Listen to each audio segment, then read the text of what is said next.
Hey, what's up, YouTube fam? So, I know it's been a minute. Sorry about that, but today I'm going to be bringing you guys another video, and we're going to talk about my first day in Mexico. So, the first day that I spent in Mexico on my study abroad trip. So, I got to Mexico on September 2nd, 2016. This was my first time ever leaving the country, first time, like, all that fun stuff. And so, I left out of Kansas City at 6 in the morning on that day, and then I went from Kansas City to Houston, Texas, and then that was when I caught my flight from there to Mexico City. And so keep in mind that for my program, I didn't know anything. All I knew is that I was going to Cuernavaca and that I was going to be going to Universidad Latina. I didn't know who was picking me up. I didn't know where I was staying. I literally knew none of this information. And so basically, fast forward, we get to Mexico City, and I'm like looking around like, okay, I see what's going on.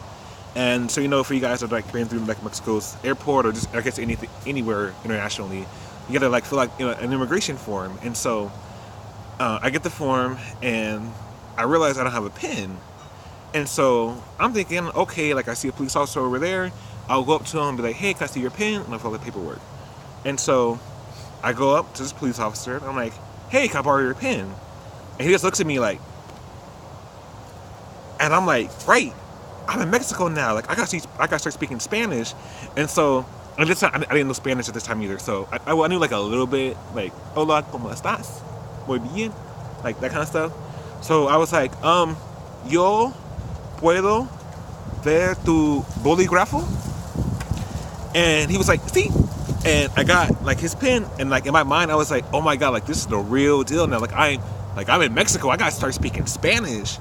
And so I get in line, the immigration line, that took forever, and I get up to like the counter, and they're like asking you like, why are you staying here? Where are you gonna stay at? Where's your final destination? And this is all in Spanish, and I'm just sitting here like, I don't know, like I don't know what you're saying. Like I'm over here like, ¿qué? No entiendo. That's all I said. And so he finally just like, I was just like, voy a Cuernavaca para estudiar. Y así. And so he gets me to my stamp. So I go through the security. I go get my baggage. And so now I'm waiting like in the lobby. I'm like emailing my school. Mom's calling you.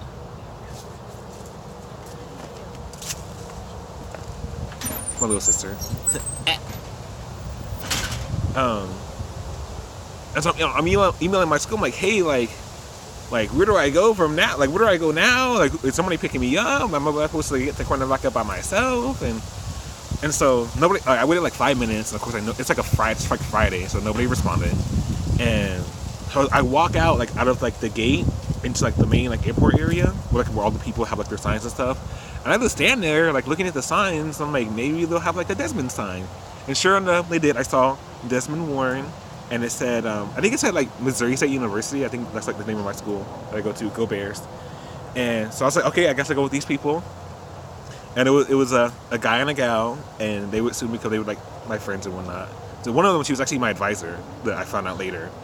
And so we're walking through Mexico's airport, and they're talking to me, and I have no idea what they're saying. Like, I don't speak Spanish at this point. And all I'm saying is like, no habla español, but no entiendo, no habla español. And they're just trying to talk to me. And so we finally, we walk, it seems like forever. We get to the, what do you call it? The parking lot. And it's one of those like little, like Nissan Duros, like, no sé cómo se llama. It's one of those like the taxi, like people in Mexico, like the taxi Nissans. And I'm like, this sucker's tiny. Like, I don't feel safe in this mug. And so I put my bags in. The guy gets in the front seat, he's driving. I get in the passenger seat in the front seat, and the girl gets in the back seat.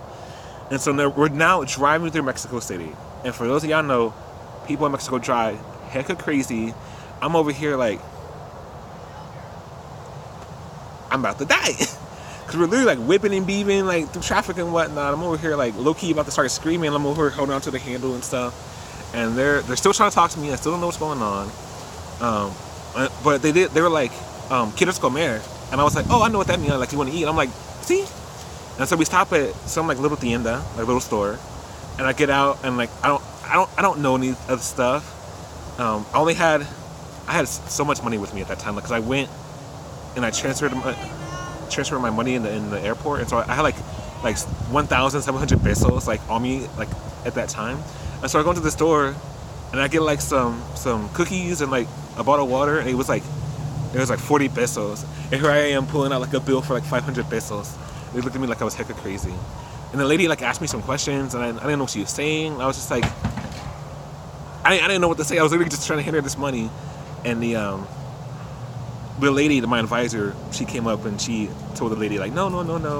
Apparently she was trying to ask if I wanted to donate like my change, and I'm like, yeah, I'm gonna donate like 460 pesos. Like, no, she's crazy. And so we did that, and then we left, and we get on the highway going back to Cuernavaca. So from Mexico City to Cuernavaca is usually like an hour and a half. It took us 3 hours. There was an accident, so we were literally in bumper to bumper traffic all the way there. And it was so awkward because like they were trying to talk to me still, and I'm like, no sé, no entiendo.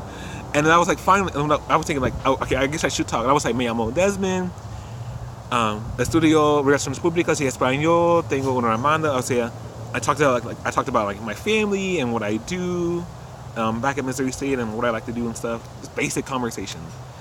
And so we finally get to Cuernavaca. We get to Universidad Latina, and I was like, oh, like this is my school. Like I wonder what we're doing here. And so we get out, and they're like, hey, put your stuff in the back seat of this other car. And I'm like, okay. And they talk with this other man for like 15 minutes, and I'm just like on my phone, like taking Snapchats, like, ooh, look, I'm in Mexico. And they're like, okay, you go with this man now. And I'm like, okay.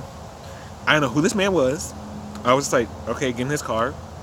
And we're going through, like, we're driving around, and he's talking to me. I have no idea what he's saying. Keep in mind, don't speak Spanish.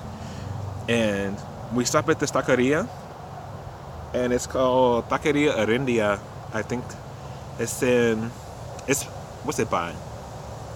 It's in Plan Ayala. It's por Eames, like the hospital, like in La Avenida. And so, like down by the, like Pullman station, yeah. And so, that would become like my favorite taqueria. It was awesome. But yeah, we got tacos. That was my first meal in Mexico. I had tacos al pastor and tacos de suadero with like horchata, and it was amazing. And yeah, and so like we kept trying to talk, and I mean, all I could say was just basic things about myself. And we eventually left, and at this point it's dark, it's nighttime. Like I still know who this guy is. And so we're now leaving. We get on the highway. We're heading out of the city. And I start kind of freaking out at this point. So I'm like, okay, where are we going? And we get off the highway. We come into this neighborhood. And we go to like this security checkpoint. And I'm like, okay. And so we're driving down the street. The street turns from like a regular street. It turns into gravel. And then it goes from gravel to like just dirt. And then it goes from like just dirt to like all kind of rocks and like holes in the ground and stuff. And I'm like, okay, now what's really going on? Like I started freaking out a little bit. I'm like, oh my God, like I'm getting kidnapped or something like that. And so there's like this house at the end, like the way end of the street. There's like a quarter mile, and like it's by itself. I'm like, oh my gosh, I'm about to get murdered. And so I'm sitting here like literally waiting, like I'm about to have to like punch this man in the face and like get out of the car and like run away. And so we get to this place. We pull up in the driveway. He gets out, opens the gate. We pull into the driveway. And he said, "Mi casa es tu casa." And from like just like listening to rap songs and stuff, I was like, "Oh, mi casa es tu casa," that means like my house is your house. And so we get out, and I put two and two together. I'm like, "Oh, this is my host dad. That's gonna be taking care of me like during my time here in Mexico." And I felt so dumb. And so we get out, and I meet the family, my abuela and then mi tío, and who else was it? And I guess like mi hermano, which was like the brother of my host dad. They were all like older adults and stuff. And so they showed me my room, and we take all kinds of photos together, like, and I send them back home to my family. Like I won't be able to show them on this video because like I don't have access to my laptop right now, but I'll probably put them in a later video.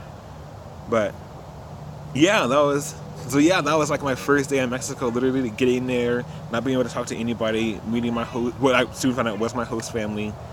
And yeah, and so went to bed and woke up, and we started the day, and I only had 2 days until classes started, and so I'll probably make another video about that, talking about like my first day in a Mexican university and what it's like taking classes when you don't know the language. So if you want to know more about that, you should stick around. So thanks for watching, and see you guys in the next video.